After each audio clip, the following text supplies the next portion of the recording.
Good afternoon, y'all. I got a cowlick or something going on with the top of my hair. I didn't put any product in it today. Anybody else remember their mama spitting in their hand and patting their hair down for them?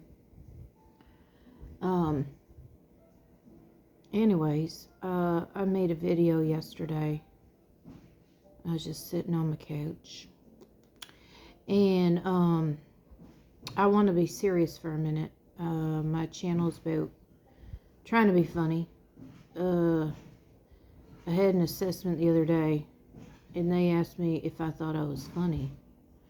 And it was 3 options: false, or 4 options: false, true, very true, or really true, or something like that. And I put very true. I think I'm funny for myself. I like to make myself laugh. And I don't really make content for anybody but myself.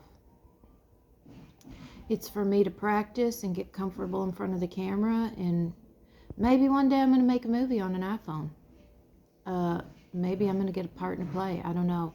And the other question I had to ask is, do I think I'll ever be famous?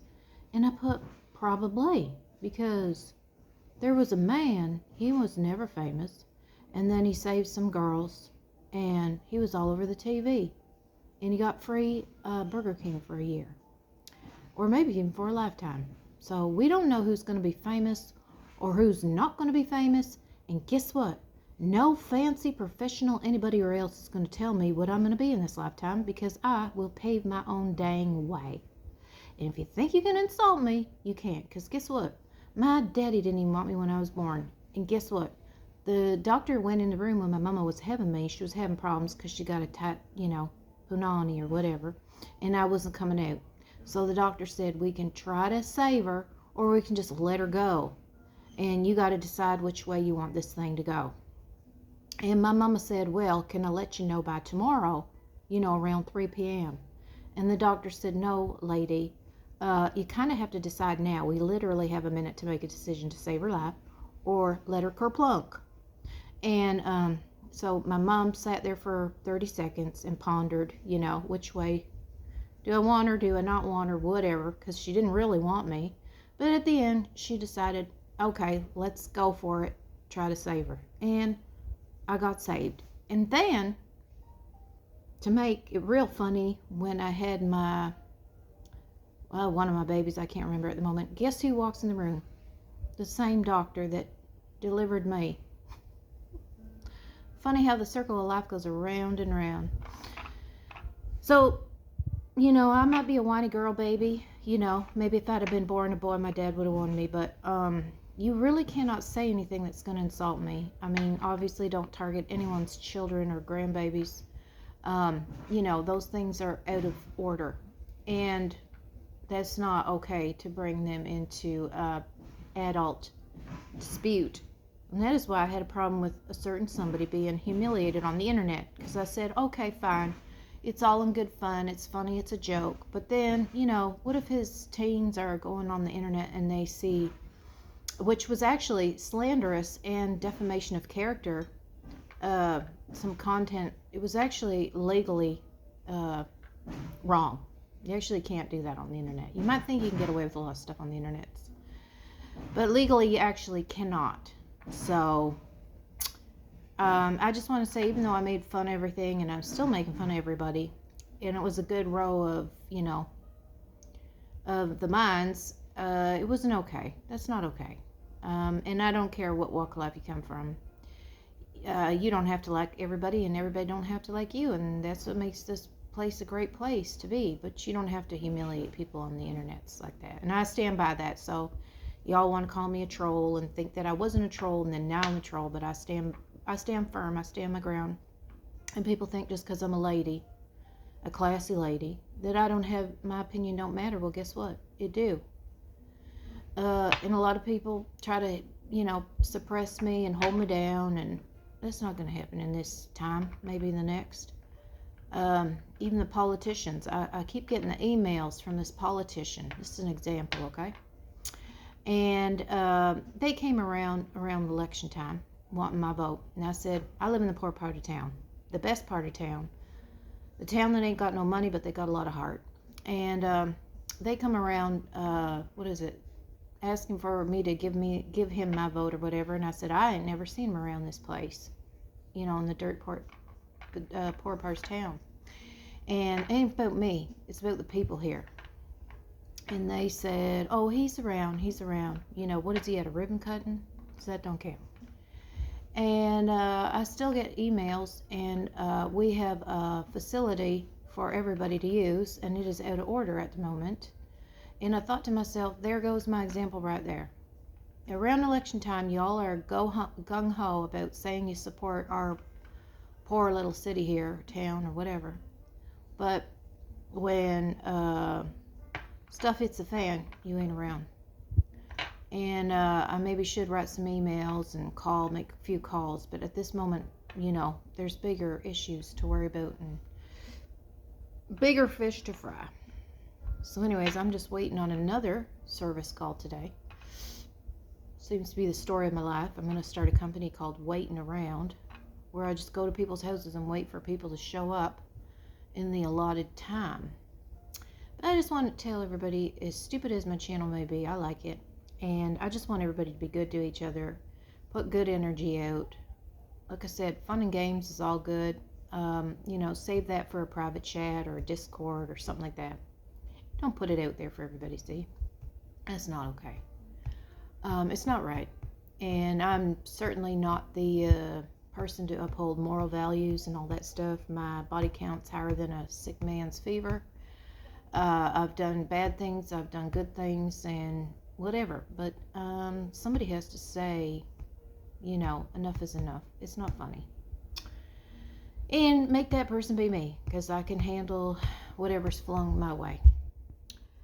Anyways, look at this. Look at this nastiness. I bought this LA Colors. Oh, dear goodness. I bought this LA Colors, okay? And they're like $2 something in the Walmart. And I thought, oh, it's pretty. I like to paint my nails money green in December. Bringing that last bit of change. And it's Christmassy at the same time. And I put this on. And okay, fine, it starts to peel, and I'm going to take it off with a little bit of nail polish remover. It is so stuck on there that I don't know what I'm going to have to do. I'm going to literally have to soak my fingers in nail polish remover. And I needed like 3 coats. You have to actually paint a base coat of a solid color, then put the sparkle over it. I guess I should have known that, but whatever. But LA Colors they have good price points. They're cheap, and they're, I used to pay like $15 for nail polish. Now I'm $2.50. That's enough. Look, you're only going to get what? 2 fluid ounces of, not even a fluid ounce, 13 milliliters, whatever. I don't know math. Of paint. You might as well go buy a whole jug of paint from the hardware store and use that to paint your nails. It'd be cheaper in the long run. But anyways, again, my point today was be good to each other. We don't all have to be friendly or accepting of each other, but just be nice and be kind to each other. Because you never know what someone is going through. And, while we're not responsible for people's actions, people are going to do what they want to do when they want to do it. I would hate to be a contributing factor. I would hate to push someone that's already on the brink right over the ledge, and people say, well, that's their choice and you didn't have nothing to do with it. Yeah, when people are rude to me, as many coats of armor I put on, it's not a positive thing, Anyways, there's something I really wanted to say and I forget what it was.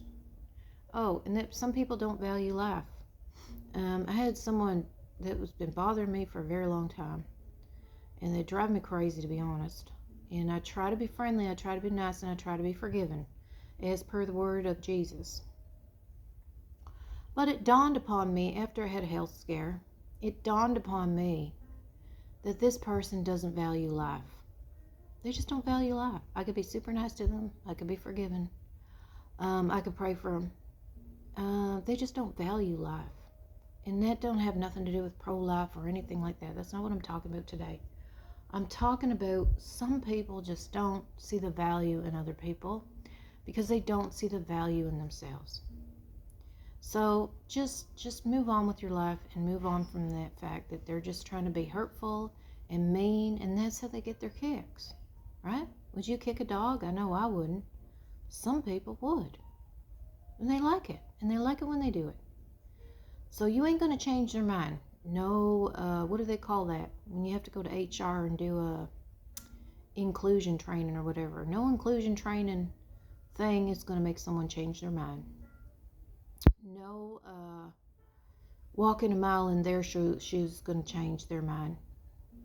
They're just either going to have to learn on their own or they're never going to learn. Even on their deathbed, they may still be an a-hole. And that's what you got to come to terms with yourself. They're just not a good person. And what I thought of, like I said, I'm no saint. I'm learning. I'm almost a half a century old, and I'm learning the value of life just now. And I remember I was in school, and I got invited to the sleepover, and I wondered, well, why are the cool kids inviting me to sleepover? I'm quiet and I'm nerdy, and I wasn't about that life yet. I was, but I didn't realize it. I didn't realize I'd been growing up in that life my whole life. I didn't realize I was a tough cookie and I was hard as nails. I still thought I was a little, me, what do they call that, mouse in the corner, but I actually wasn't. I survived a lot of crap. But anyways, I went to the birthday party, and they had a little doggy there. I'll never forget that, and I was just playing with the dog. I wasn't into what the girls were into. I was just playing with the doggy. And there was another girl there, and she was adopted. Her parents were very religious, and they had adopted her. And while they were good to her, she had a hard time. And at the end of the night, she had to get up early for church the next morning, and they didn't like that. And at the end of the night, they went and finished. Remember how we used to have those brushes with a spray bottle on the bottom?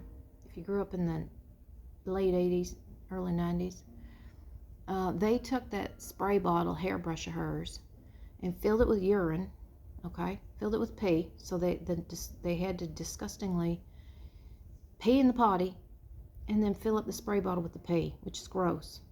But I do something down the line later to someone that ticked me off, so I'm not so golden, but whatever.